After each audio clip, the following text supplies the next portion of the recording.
This is the ORIENT Kamasu blue dial.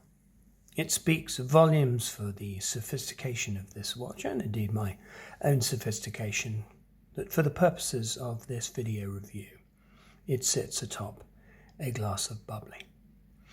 I bought this watch a few months ago from Amazon for 173 UK pounds. I guess that's probably about 190, maybe a little bit more, US dollars. I was delighted because the Kamasu offers more than Orient had previously offered. Principally, of course, it offered the sapphire crystal that you can see there. That was excellent. You usually have to go way up the Orient range to be able to get to have sapphire crystal. It also had very nice handset. You can see there's a little nick, distinctive nick in the loom on the hour hand. It's got an interesting second hand with an arrow coloured, seems to me to be a sort of red orangey colour, and that's loomed. And indeed the loom is extremely good on this watch for the price point.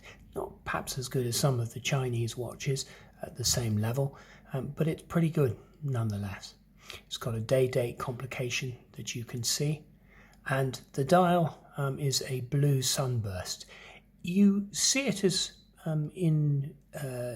inside lighting as being very dark, possibly even close to black, but once you get outside, the blue of the sunburst is much more evident. Now, what else about the watch? Well, you can see I didn't get it on the bracelet. I'm told the bracelet's not spectacularly good. This strap, rubber strap, is fine. On the back, on the case back, you can see here the usual sort of Orient arrangement there. The word Epson is there. I think that rather sort of sucks the glamour from it a little bit. I had a scanner from Epson, didn't work. But anyway, it's got the Seiko heritage as well, and so that does it some credit. So what do I think of the Orient now, having been so pleased with it? Well, I did something rather unfortunate. I was watching a video review from a very good, very well-known video reviewer, and he described the dial and bezel arrangement as being a little bit chintzy. And as soon as I heard him say that, I recognised he was right. If you look at the bezel, it's a little bit fussy. It's a little bit too shiny. There are different types of indentation on the bezel. Every 10 minutes, there's a slightly deeper indentation. It just looked a little bit unnecessary. It ended up rather fouling the simplicity of the otherwise good watch. And then it made me think of the bezel and the fact that it isn't ceramic. And I didn't really like that either. And then, well, the really bad thing about this watch, I'm sorry to say, is here. What, you say? A signed crown? That can't be too bad. No, indeed. It doesn't look too bad on the face of it. But as soon as you try to operate it, it is far too small.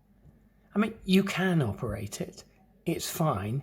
It does work, but it's a pain to operate. Now, the way I use this watch is I don't wear it every day, so I have to wind it up every so often. And that is annoying. I'll show you. Hold on. I'm not trying to find this a bore. I'm actually trying to do it as efficiently as possible. Here we go.